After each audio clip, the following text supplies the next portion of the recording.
ಇನ್ನು ಭರತ್ ರೆಡ್ಡಿ ವಿರುದ್ಧ ಜನಾರ್ದನ್ ರೆಡ್ಡಿ ಮತ್ತು ಶ್ರೀರಾಮುಲು ಸಮರ ಮುಂದುವರೆಸಿದ್ದಾರೆ. ಬಳ್ಳಾರಿಯಲ್ಲಿ ಜನಾರ್ದನ್ ರೆಡ್ಡಿ ಮತ್ತು ಶ್ರೀರಾಮುಲು ಈಗ ಮತ್ತೊಂದು ಸುದ್ದಿಗೋಷ್ಠಿಯನ್ನ ನಡೆಸಿದ್ದಾರೆ.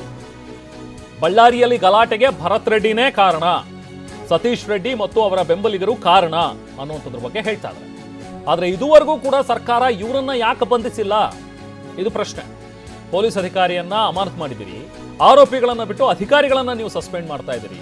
ರಾಜ್ಯ ಸರ್ಕಾರದ ವಿರುದ್ಧ ಶ್ರೀರಾಮುಲು ರೋಷಾವೇಶವನ್ನು ವ್ಯಕ್ತಪಡಿಸಿದ್ದಾರೆ. ನಾನು ಈ ಗಲಭೆ ನಡೆದಂತ ಸಂದರ್ಭದಲ್ಲಿ ಅನೇಕ ಗುಂಡಾಗಳು ಬಂದಿದ್ರು, ಬೇರೆ ಬೇರೆ ರಾಜ್ಯದಿಂದ ಬಂದಿದ್ರು ಗುಂಡಾಗಳು. ಈ ನಗರದಲ್ಲಿದ್ದಂಥ ಅನೇಕ ಗುಂಡಾಗಳು ಕೂಡ ಬಂದು ಈ ಗಲಭೆ ಸೃಷ್ಟಿಯಾದಂಥ ಟೈಮಲ್ಲಿ ಕೂಡ ಅವ್ರನ್ನ ಎಲ್ಲೋ ಒಂದು ಕಡೆ ಈ ಗಲಭೆಯಲ್ಲಿ ಕೆಲವು ಮಂದಿ ಕುಮ್ಮಕ್ಕಗಳು ಕೊಟ್ಟಿದ್ದಾರೆ. ನಾನು ಈ ಗಲಭೆ ನಡೆದಂಥ ಸಂದರ್ಭದಲ್ಲಿ ಅನೇಕ ಗುಂಡಾಗಳು ಬಂದಿದ್ರು, ಬೇರೆ ಬೇರೆ ಎತ್ತಿಗೆ ಜ್ವರ ಬಂದಿದೆ ಅಂದ್ರಿಗಿನ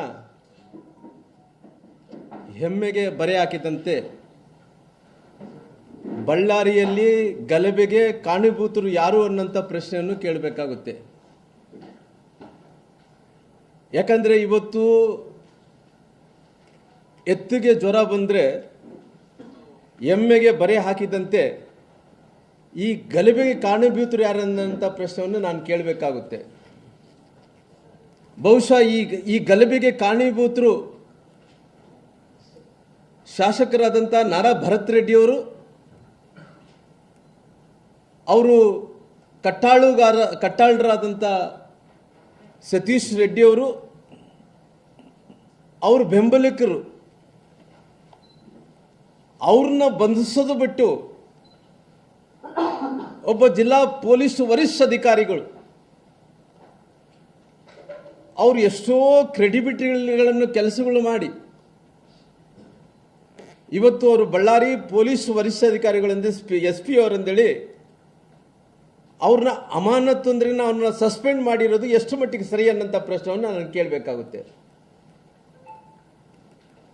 ಯಾಕಂದರೆ ಬಳ್ಳಾರಿಯ SP ಅವರು ಯಾರು ಪವನ್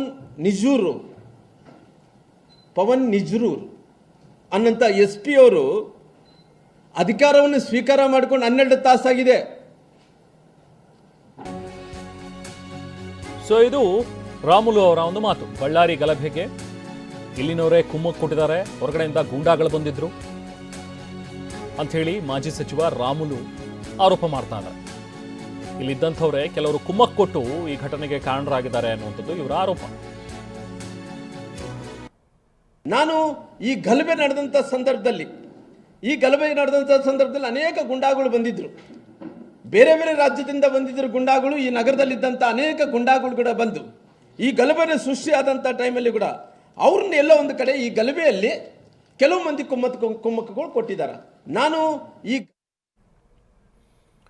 ಇನ್ನು ಸೋಮಶೇಖರ್ ರೆಡ್ಡಿ ಅವರು ಕೂಡ ಇದ್ರ ಬಗ್ಗೆ ಈಗ ಮಾತಾಡಿದ್ದಾರೆ. CM ಅವರಿಂದಲೇ ಭರತ್ ರೆಡ್ಡಿ ಮೇಲೆ ಅಸಮಾಧಾನ ವ್ಯಕ್ತವಾಗಿದೆ, ಫೋನ್ನಲ್ಲೂ ಕೂಡ ಅವ್ರು ಮಾತಾಡೋದಕ್ಕೆ ಸಿದ್ಧರಿಲ್ಲ ಅಂಥೇಳಿ ಸೋಮಶೇಖರ್ ರೆಡ್ಡಿ ಅವರು ಈ ಮಾತನ್ನ ಹೇಳಿದ್ದಾರೆ. ಸಿದ್ದರಾಮಯ್ಯ ಅವ್ರ ಮೇಲೆ ನನಗೆ ಅಭಿಮಾನ ಇದೆ, ಭರತ್ ರೆಡ್ಡಿ ಮಾಡಿದ ಕೆಲಸ ತಪ್ಪು ಅಂತ ಅವ್ರಿಗೂ ಕೂಡ ಗೊತ್ತಾಗಿದೆ, CM ಸಿದ್ದರಾಮಯ್ಯ ಅವ್ರಿಗೂ ಕೂಡ ಈ ತಪ್ಪಿನ ಬಗ್ಗೆ ಗೊತ್ತಾಗಿದೆ ಅಂತ ಮಾಜಿ ಶಾಸಕ ಸೋಮಶೇಖರ್ ರೆಡ್ಡಿ ಹೇಳಿದ್ದಾರೆ. ಸಿದ್ದರಾಮಯ್ಯ ಸರ್ ಮೇಲೆ ಯಾಕೆ ಅಭಿಮಾನ ನನಗೆ ಅಂತಂದ್ರೆ, ಇವತ್ತು ಅವರು ಆ MLAಗೆ ಬುದ್ಧಿವಾದ ಅವ್ರ ಫೋನ್ ಕೂಡ ತಗೊಳಕ್ಕೆ ರೆಡಿ ಇಲ್ಲ ಅವರು. ಅಂದರೆ ಅವ್ರು ಮಾಡಿದ ಕೆಲಸ ತಪ್ಪು ಅಂತೇಳಿ ಅವ್ರ ಮನೆಗೆ ಹೋಗಿ ಬ್ಯಾನರ್ ಕಟ್ಟೋ ಅವಶ್ಯಕತೆ ಏನಿದೆ ಅಂತೇಳಿ ಅವ್ರು ಸಾರವರೇ ಹೇಳಿದ್ದಾರೆ. ಜಮೀರ್ ಅಹಮದ್ ಕೂಡ ಕ್ಲಾಸ್ ತೊಗೊಂಡಾರೆ, ನೀನು ಯಾವಾಗೋ ಒಂದು ಸರಿ ಹೋಗಿ ಬರ್ತೀಯ, ಅದಕ್ಕೆ ನಿನ್ಗೆ ಲಾ ಆ್ಯಂಡ್ ಆರ್ಡರ್ ಗೊತ್ತಿಲ್ಲ ಅದು ಅಂತ. ಅಂಥ ಒಂದು ಇದರಲ್ಲಿ